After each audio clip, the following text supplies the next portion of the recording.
how would I describe myself? I think more lately I've been saying that I am a psychologist, artist, dancer,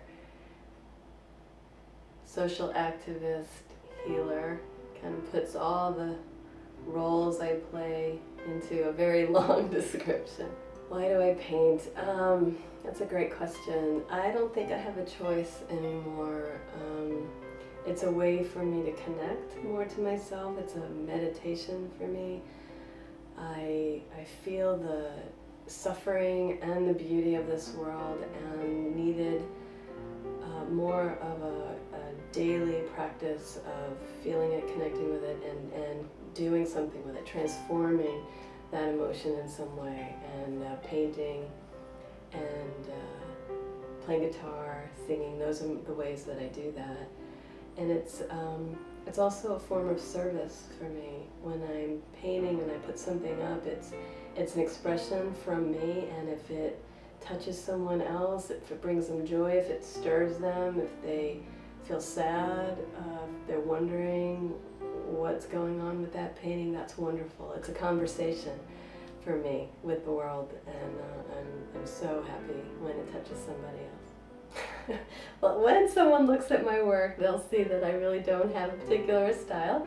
When I was younger, little tyke, I would draw and paint pretty realistic pictures, flowers, green peppers, tomatoes. I loved painting fruit and vegetables. I was in a still life process, and I can do it, but it felt tedious to me. It felt so exact. I think I was trying to have some sense of control over my world, which of course we don't have. And so it wasn't until recently when I discovered this beautiful group of folks called Art and Soul right down the block from me. I'd walk by for a few years, seeing the signs of come sing and meditate and dance and be your creative, beautiful artist self. And finally, I had the courage to walk in and find out what it was about. And so big shout out to Art and Soul. It's a group of folks who hold a sacred space for people to be creative and to show what's going on inside them. It's not a place to paint or draw in a particular way. It's what's your creative process and how can we support that. And so I'm much more of an abstract painter now.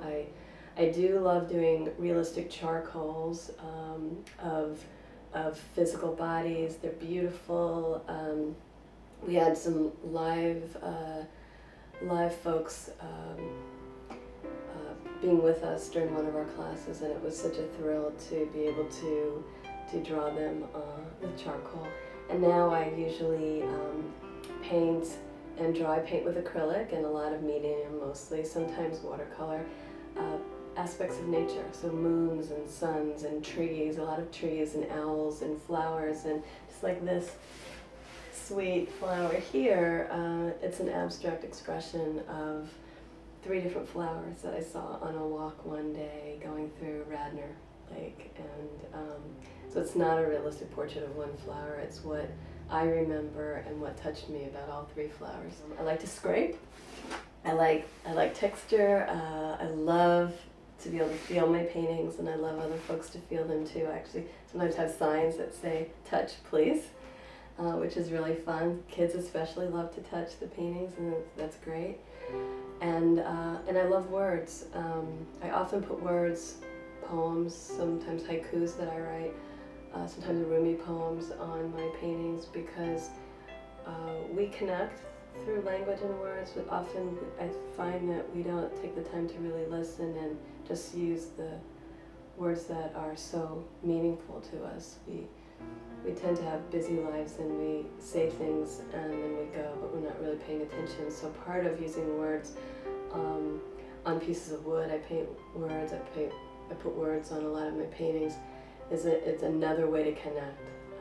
So I think I also paint to connect with the world, myself and the world.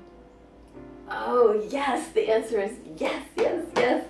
So many people learn this terrible message that if you're not drawing like Renoir, then you can't be creative.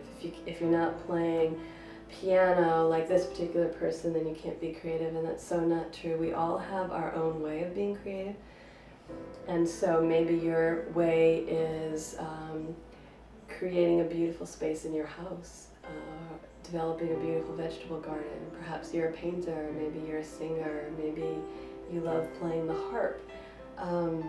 But we all have ways of being creativity means being spontaneous. It means flowing with your emotion and your energy, and it's creating and transforming something that perhaps is maybe chaotic or not quite making sense into something that makes sense, that touches your heart and is either heart-wrenching or beautiful or both. Often it's both.